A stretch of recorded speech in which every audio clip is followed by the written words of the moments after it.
To this lecture. तो इस lecture में अपन सॉलिड एंगल्स की जो थ्योरी है उसको एडवांस से लेके ओलंपियाड लेवल तक देखने वाले हैं, राइट। तो एक डिस्क जो है वो कितना सॉलिड एंगल सबटेंड करती है किसी भी पॉइंट पी पे, जो मैं आपको दिखा चुका हूँ। तो ये सॉलिड एंगल कितना कैलकुलेट किया था अपन ने, डिराइव भी किया था, that was 2 pi into 1 minus cos theta. इतना सॉलिड एंगल अपने पास में आया था जो एक डिस्क सबटेंड कर रही थी। तो दिस इज इक्वेशन नंबर 1, है ना। अब जो रेडियस है, ठीक है, किसका radius, radius of the spherical cap. तो be very clear about these things. ये क्या है, this is the radius of spherical cap, और ये रेडियस कितना आएगा, √2a, because a is the radius of base of the spherical cap. तो spherical cap का जो बेस है उसका रेडियस तो है a, और स्फेरिकल कैप का जो रेडियस है that is √2 times a, right. तो √2a कैसे आया, अपन ने पाइथागोरस थ्योरम लगाया, और जो semi vertical angle of the cone आया था अपने केस में थीटा, दैट वाज π/4 रेडियंस, ठीक है। ओम 2 की वैल्यू जो है अपन कैलकुलेट कर चुके हैं, बट फिर भी वापस कैलकुलेट कर सकते हैं अपन। cos थीटा को आप रखेंगे 1/√2, तो this should become √2 - 1 times √2 pi, so that should become 2 minus √2 पाई। इसको अपन दो तरीके से देख चुके हैं ना। एक बार मैंने आपको बोला था you need to evaluate the double integral, है ना, और एक बार अपन डायरेक्टली देख चुके थे, क्योंकि हर एक एलिमेंट जो था वो आर के परपेंडिकुलर ही था, इसलिए अपन ने directly area of spherical cap को डिवाइड कर दिया किससे, कैपिटल आर के स्क्वायर से। कैपिटल आर की वैल्यू कितनी थी, √2 टाइम्स a। इतना क्लियर है आपको। और दूसरी चीज जो आपको दिख रही होगी, तो ओम 1 की वैल्यू जो है वो अपन कैलकुलेट कर चुके थे, है ना। अपन अभी अज्यूम करते हैं कि अपने को ये डेटा नहीं पता, we don't know the value of ओम 1, but we know how to calculate it, है ना। तो leave that thing apart. But फिलहाल अगर अपने से पूछा जाए कि what is the relation between ओम 1 एंड ओम 2, तो ओम 1 और ओम 2 में जो रिलेशन आएगा वो क्या आएगा, इतना बताना है बस, कौन बड़ा है और कौन छोटा है। तो सिंपल सी बात है यार कि ओम 1 जो है दैट इज ग्रेटर देन ओम 2, ठीक है। कैसे आएगा ये रिलेशन, क्योंकि सॉलिड एंगल जो होता है that is area intercepted upon perpendicular distance का स्क्वायर, है ना। और जो यहाँ पे एरिया इंटरसेप्टेड है वो अपन देख सकते हैं कि ज्यादा एरिया कौन इंटरसेप्ट कर रहा है, ज्यादा एरिया इंटरसेप्ट कर रहा है स्क्वायर का फेस, जो स्क्वायर है, राइट। तो देखो अपन देख चुके हैं एक क्यूब जो है उसके टोटल 6 फेस है ना, और 6 फेस में कोई सा भी एक फेस जो है वो क्यूब के सेंटर पे कितना सॉलिड एंगल सबटेंड कर रहा है, तो पूरा क्यूब जो है वो सेंटर पे 4 पाई सॉलिड एंगल सबटेंड करता है। तो कोई भी एक फेस जो होगा क्यूब का वो सिर्फ 4π/6 सॉलिड एंगल सबटेंड करेगा, क्योंकि क्यूब की टोटल 6 फेसेस होते हैं। इतना अपन देख चुके थे। तो उस हिसाब से अपन ने बोला था यार जो ओम 1 की वैल्यू आई थी दैट वाज कितनी आई थी, 2π/3। और मैं आपको ये भी कह चुका था कि आप इसको डबल इंटीग्रल से जरूर इवैल्यूएट करके देखें। तो दिस इज इक्वेशन नंबर 2। तो ये तो कुछ शॉर्ट रिविजन हो गया अपने पिछले लेक्चर का, है ना। तो ओम 1 जो है दैट इज ग्रेटर देन ओम 2, right, that is greater than ओम 2। अच्छा, और ये जो स्क्वायर है, ग्रीन वाला जो स्क्वायर है, इसकी जो साइड लेंथ है, ग्रीन वाले स्क्वायर की साइड लेंथ कितनी है, 2a है ना। और ग्रीन वाला जो स्क्वायर अपना फेस है, इस फेस का जो सेंटर है और पॉइंट p है, दोनों के बीच में डिस्टेंस भी कितना है, a है। And similarly the base of the spherical cap का जो सेंटर है, वो सेंटर और पॉइंट p के बीच में भी डिस्टेंस कितना है, स्मॉल a है। That's why the value of radius is found to be √2 times a, ठीक है। तो रेडियस ऑफ स्फेरिकल कैप मैं बता चुका हूँ आपको। फिर अपन देखें तो अपन ने ओम 2 कैसे कैलकुलेट किया था। सो ओम 2 अपन ने कैसे कैलकुलेट किया था, s/√2a का स्क्वायर।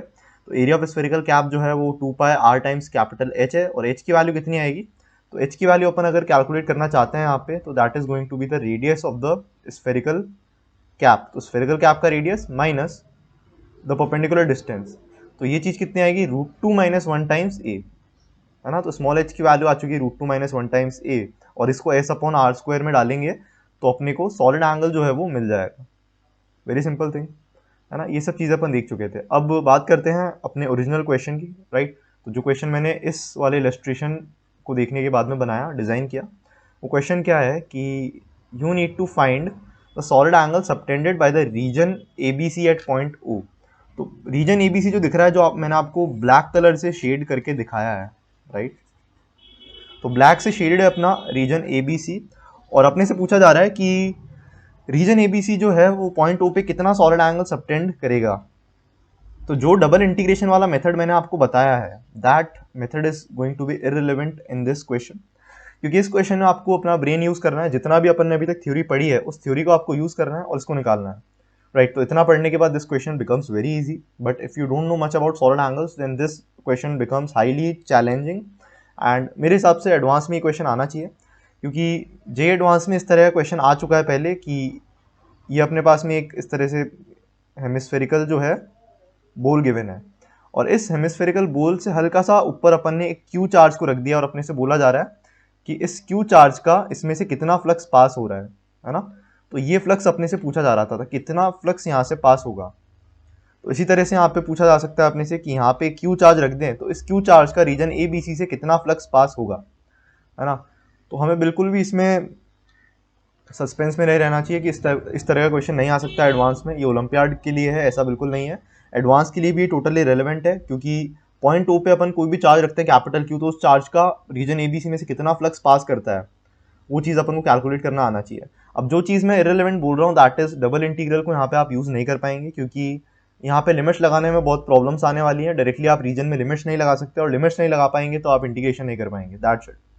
तो अपन को क्या करना है, देखो यहाँ पे सिमेट्री एक्सप्लॉइटेशन का अपन को यूज करना है, right. So we are going to exploit the symmetry, and this is a very important technique for solving the questions of electrostatics, और मैंने ये अपने इलेक्ट्रोस्टैटिक्स वाले कोर्स में भी बताया, राइट। तो सिमेट्री एक्सप्लॉइटेशन कैसे करेंगे यार यहाँ पे अपन, तो जो इस पॉइंट को मैं बोलता हूँ, ये जो पॉइंट में जस्ट अभी अभी लिखा है आपके सामने that is point D. So if we talk about the square face A B C D, तो जो square face A B C D है जिसकी साइड लेंथ कितनी है, ए है, that is going to be 1/4 of this square face. इसका 1/4 है, right, इसका 1/4 है।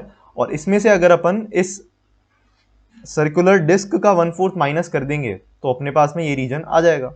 तो मतलब अपने को सिंपली दोनों के सॉलिड एंगल्स को सब्ट्रैक्ट करना है ना। और अपन दोनों का सॉलिड एंगल जानते हैं, इस पूरे स्क्वायर फेस का सॉलिड एंगल अपन जानते हैं और इस सर्कुलर डिस्क का सॉलिड एंगल अपन जानते हैं, दोनों को सब्ट्रैक्ट करेंगे अपन।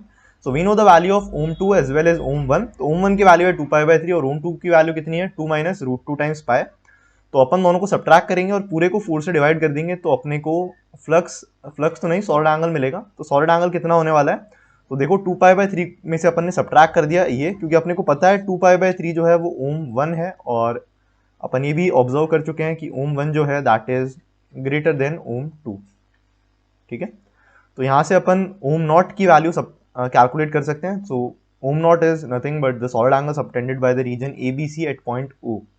तो पॉइंट ओ पे इतना सॉलिड एंगल सबटेंड होता है, तो ओम नॉट की वैल्यू जो न्यूमेरिकल वैल्यू है दैट इज 0.6। तो एडवांस में पूछते हैं इस टाइप के क्वेश्चन, तो न्यूमेरिकल कीपैड भी देते हैं वो लोग आजकल, ऐसा बना हुआ है ना। तो तुक्के तो लगते ही नहीं उसमें, अपने को ये लिखना पड़ेगा 0.6, तभी अपने को 4 मार्क्स मिलेंगे। तो ऐसा क्वेश्चन आना चाहिए एडवांस में मेरे हिसाब से बिल्कुल। अब देखो अपने को सॉलिड एंगल मिल चुका है अपने को, दैट इज 3/2 √2 - 1 इंटू π/3।